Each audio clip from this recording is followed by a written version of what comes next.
aussi déjà à l'époque.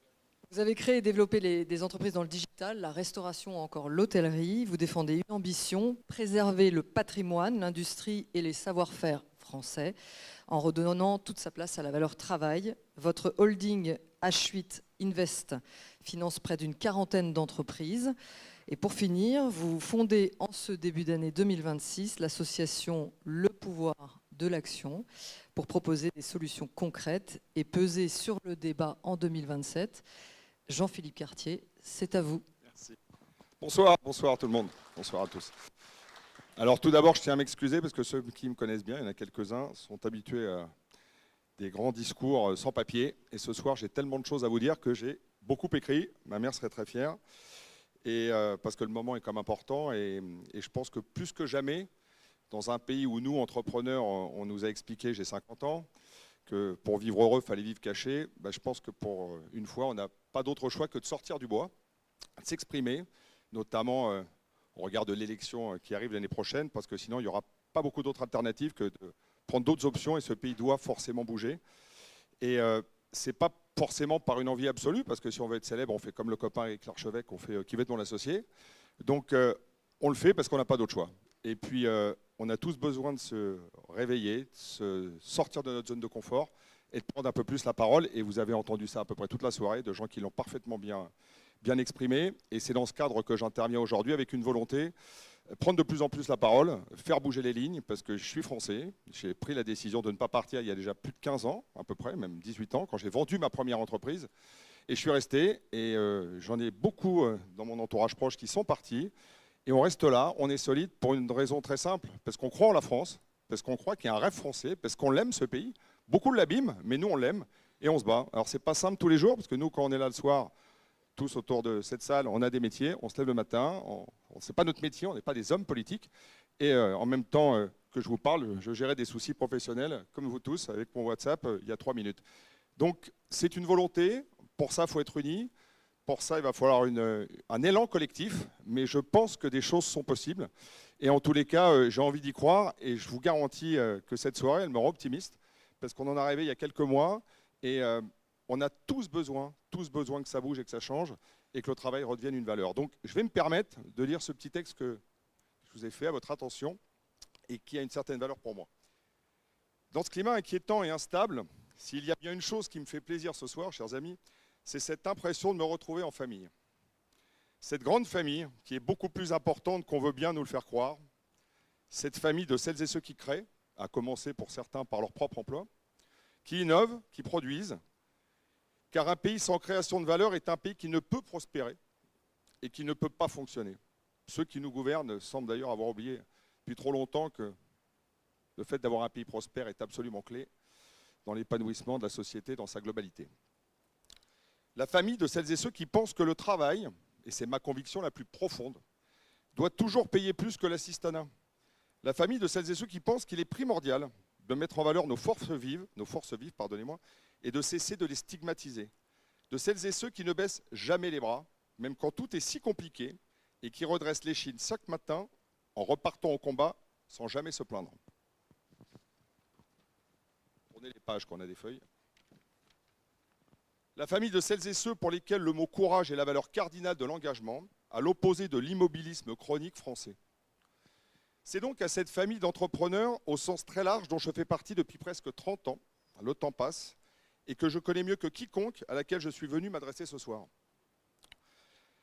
Bien au-delà de la multinationale, j'insiste sur ce point, du micro-entrepreneur souvent trop seul, aux dirigeants de PME fatigués, aux salariés impliqués, lassés des arrêts de travail non justifiés de certains de leurs collègues, à celles et ceux qui en ont assez d'être comparés à des multinationales alors que près de 10 millions de salariés travaillent dans nos PME, à celles et ceux qui pensent que le travail est une valeur moderne, que trop de normes nous tuent et que la liberté d'entreprendre est la clé de toute création, n'en déplaise à ceux qui pensent le contraire.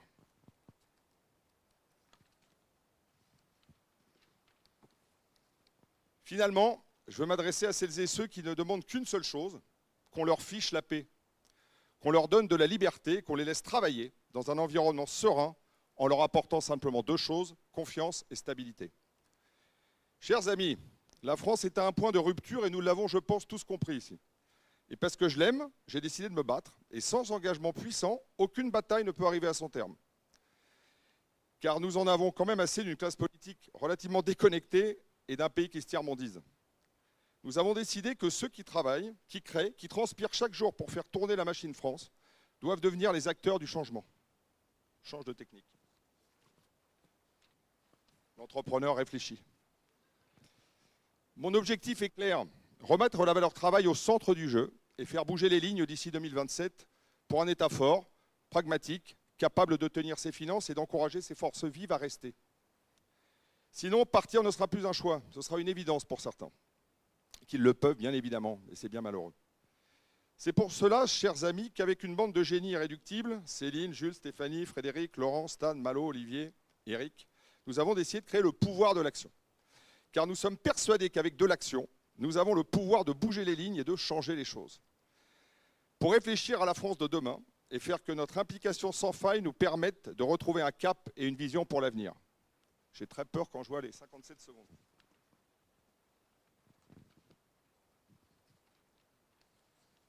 Pour ce qui me concerne, cet engagement est simple, puisque je parle de la seule chose que je connaisse vraiment depuis près de 30 ans, l'entreprise et le travail. Mais cette fois-ci avec des objectifs clairs à l'attention de ceux qui vont nous gouverner demain. Tout faire pour que le travail paye enfin, par une baisse massive du coût du travail et des charges sur les petites entreprises, pour augmenter enfin réellement les salaires. Valoriser l'expérience avec des exonérations de charges jusqu'à 50% pour l'emploi des seniors et la suppression de l'impôt sur le revenu pour ceux qui choisissent de continuer à travailler après l'âge légal. Sortir des pièges de l'inaction, car créer doit toujours être plus simple que renoncer. Supprimer les effets de seuil, orienter les aides vers l'activité et non pas vers la dépendance uniquement. Récompenser toujours l'effort avec une fiscalité plus juste face à l'assistanat et la rente. Donner plus d'implication à nos salariés par le développement massif de l'actionnariat salarié, mais aussi plus de souplesse aux employeurs de nos PME. Mais aussi ne jamais oublier que l'expérience de nos seniors est un capital à activer et que la jeunesse est notre meilleur investissement. Pour cela, il faudra remettre l'éducation au centre du jeu, car le ou la prochaine présidente de la République devra faire de l'innovation une priorité absolue, capable de répondre aux immenses enjeux de demain et de projeter son pays vers l'avenir qui est celui de nos enfants. L'effort, la responsabilité, la reconnaissance devraient devenir aussi puissants que notre liberté, égalité, fraternité.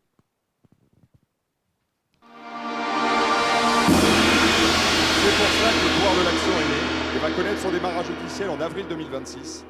En attendant, suivez-nous sur Instagram, c'est le point de démarrage. Et j'espère que nous serons très nombreux à défendre ces valeurs, car seul un immense élan collectif permettra de renverser la table ensemble. Je termine par ces derniers points. Voilà pourquoi nous avons besoin de vous tous. Et voilà pourquoi ce mouvement va compter. Et n'oubliez jamais une chose. Avant d'être, pour certains d'entre nous, des patrons, nous sommes avant toute autre chose des créateurs d'emplois, chers amis, dont notre pays a tellement besoin.